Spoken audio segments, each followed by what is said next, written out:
বিশেষভাৱে মই কিনো ক'ম আৰু বৰ অভিভূত হৈছোঁ, বৰ ভাল লাগিছে। এই যিটো মৰম বা আশীৰ্বাদ এইটো এনে লাগিছে যেন মই আৰু অলপ দিন থাকিলে ভাল হয় আৰু ধন্যবাদ জনাইছোঁ সকলোকে, কৃতজ্ঞতাও জনাইছোঁ। মই সন্তুষ্ট হৈ আছোঁ, আপোনালোকৰ কাম কাজ দেখি আহিছোঁ মই, আৰু এনেকৈ আগুৱাই যাওক এই আশা কৰিছোঁ মই।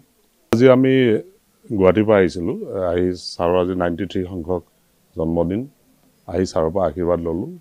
আৰু ছাৰে অসমীয়া সাহিত্য সংস্কৃতিৰ কাৰণে বহুত কৰিছে, গতিকে আমাৰ এইটো দায়িত্ব আচলতে।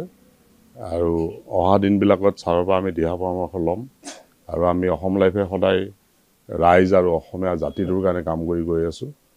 গতিকে এখন আমি কিতাপো জুবিন গাৰ্গৰ স্মৃতিত আমি বনাইছিলোঁ 3টা ভাষাত, সেইখনো ছাৰক অৰ্পণ কৰিলোঁ। আৰু প্ৰত্যেক মাহত আমাৰ সমীক্ষণ বুলি এখন আলোচনী এখন ওলায়, আশা কৰিছোঁ ছাৰে সময় পালে এইখনতো 2-এটা লেখা দিব, আৰু ছাৰৰ দিহা পৰামৰ্শৰ আমি আগবাঢ়ি যাম। আৰু ছাৰৰ আমি ভগৱানৰ ওচৰত আজি প্ৰাৰ্থনা কৰিলোঁ যাতে ছাৰৰ আৰু বহুদিন আমাৰ মাজত থাকক, ছাৰ জীয়াই থাকক আৰু আমাক আশীৰ্বাদ দি যাওক, আৰু অসমীয়া সাহিত্য সংস্কৃতিক ছাৰে বৰঙণি আগবঢ়াই থাকক। অসমৰ সমাজ সংস্কৃতি সভ্যতাৰ উত্তৰণৰ বাবে নিৰবিচ্ছিন্ন আৰু নিৰলসভাৱে প্ৰায় 50 দশকৰ পৰা যিজন বৰেণ্য ব্যক্তিয়ে বিশেষ অৱদান আগবঢ়াই আহিছে, সেই বিশেষ ব্যক্তিজনৰ জন্মদিনত NBTV অৰ্থাৎ অসম লাইভৰ আমাৰ নিপেন দাস ডাঙৰীয়া আহি ইয়াত উপস্থিত হৈছে। গতিকে আমি খুব ভাল পাইছোঁ, আৰু আমি লক্ষ্য কৰিছোঁ আপোনালোকে যথেষ্ট সমাজ সংস্কৃতি সভ্যতাৰ উত্তৰণৰ বাবে কাম কৰা দেখিছোঁ। গতিকে এইখিনি কথাত আমি সঁচাই আনন্দিত হৈছোঁ। কথা হ'ল যে ইমৰান শ্বাহ এজন সৰ্বগুণাকৰ, সাহিত্যৰ সকলো দিশতে তেখেতৰ অৱদান অতুলনীয় আৰু অন্যান্য। বিশেষকৈ গল্প, উপন্যাস, কবিতা, নাটক এই সকলো দিশতে তেখেতে প্ৰায় আজি 7টা দশক তেওঁ নিৰবিচ্ছিন্ন নিৰলসভাৱে তেওঁ অৱদান আগবঢ়াই থৈ আহিছে।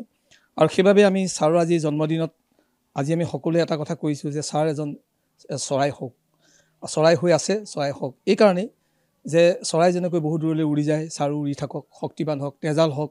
লগতে চৰাই যেনেকৈ মন্দিৰ, মছজিদ, গীৰ্জা সকলোতে পৰিব পাৰে, ছাৰেও তেনেকৈ সকলোতে থাকক।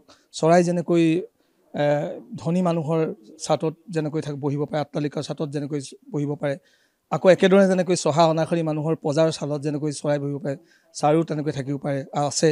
সেইকাৰণে আজি সৰ্বস্তৰ মানুহে তেখেতৰ যি লিখনি, সেই লিখনিক কেৱল মাত্ৰ শব্দ বা কেৱল মাত্ৰ শব্দৰ মন্তাজ বুলি ভবা নাই, শব্দৰ আঁৰত থকা অৰ্থ আৰু অৰ্থৰ আঁৰত থকা জ্ঞান বুদ্ধে যে সকলো স্তৰ মানুহৰ যে মন মগজুত চটফটনি তুলিব পাৰিছে, সেই কথাটো আজি পতিয়ন হৈছে। গতিকে এনে এটা শুভ মুহূৰ্তত ছাৰৰ আমি আশু মানে তেখেতৰ সুস্বাস্থ্য কামনা কৰিছোঁ।